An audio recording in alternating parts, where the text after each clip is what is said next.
ഇടുക്കിയിൽ ജനവാസ മേഖലയിൽ വീണ്ടും പടയപ്പ ഇറങ്ങി. മറയൂർ ചട്ടമൂന്നാറിലാണ് ലയങ്ങൾക്ക് സമീപം പടയപ്പ എത്തിയത്. കാട്ടാന ഇപ്പോഴും ജനവാസ മേഖലയിൽ തുടരുന്നു.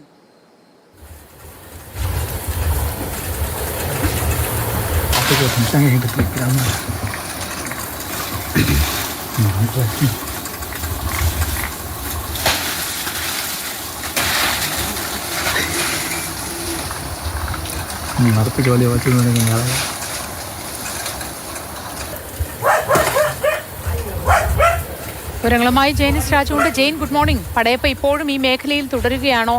ജനവാസ മേഖലയിൽ നിന്ന് മാറ്റാനുള്ള നടപടികൾ നടക്കുന്നുണ്ടോ? Good morning Moti.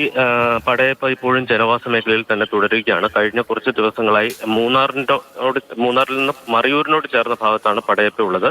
കഴിഞ്ഞ ദിവസവും ജനവാസ മേഖലയ്ക്ക് സമീപത്തെത്തിയിരുന്നു. തോട്ടം തൊഴിലാളികളടക്കം അവിടെ പടയപ്പയുടെ സാന്നിധ്യം ഉണ്ടായതിനെ തുടർന്ന് ഭീതിയിലാണ്.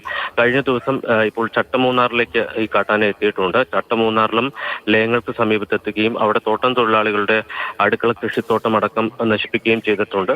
ജനങ്ങളെ സംബന്ധിച്ച് കടുത്ത ഭീതിയിലാണ് എന്ന് തന്നെ പറയേണ്ടി വരും. പക്ഷേ കഴിഞ്ഞ കുറച്ച് നാളുകളായി പടയപ്പയുടെ ഭാഗത്തുനിന്ന് കാര്യമായിട്ടുള്ള പ്രകോപനം ഉണ്ടാകുന്നില്ല. ആദ്യഘട്ടത്തിൽ ഇടയ്ക്ക് മതപ്പാടിലായിരുന്ന സമയത്ത് സ്ഥിരമായ ചില പ്രകോപനങ്ങൾ ഈ ആനയുടെ ഭാഗത്തുനിന്നുണ്ടായിരുന്നു. പക്ഷേ കഴിഞ്ഞ കുറച്ച് ദിവസങ്ങളായി ജനവാസ മേഖലയിൽ എത്തിയിട്ടുണ്ടെങ്കിലും കാര്യമായിട്ടുള്ള അല്ലെങ്കിൽ പ്രകോപനം കാട്ടാനയുടെ ഭാഗത്തുനിന്ന് ഉണ്ടായിട്ടില്ല എന്നുള്ളത് ആശ്വാസം നൽകുന്ന ഒരു കാര്യമാണ്. പക്ഷേ ജനവാസ മേഖലയ്ക്ക് സമീപം കാട്ടാന നിൽക്കുന്നത് എപ്പോഴും ഭീതിപ്പെടുത്തുന്ന ഒരു കാര്യമാണ്. പ്രത്യേകിച്ച് തോട്ടം തൊഴിലാളികളെ സംബന്ധിച്ച് അവർക്ക് ജോലിക്ക് പോകാൻ പോലും ഭയപ്പെടുന്ന ഒരു അവസ്ഥയുണ്ട്. കൂടാതെ ലയങ്ങൾക്ക് ജനവാസ മേഖലയിൽ തന്നെ തുടരുകയാണ് പടയപ്പ. ഇപ്പോഴും പ്രായാധിക്യം വന്നിട്ടുണ്ട്. അതുകൊണ്ട്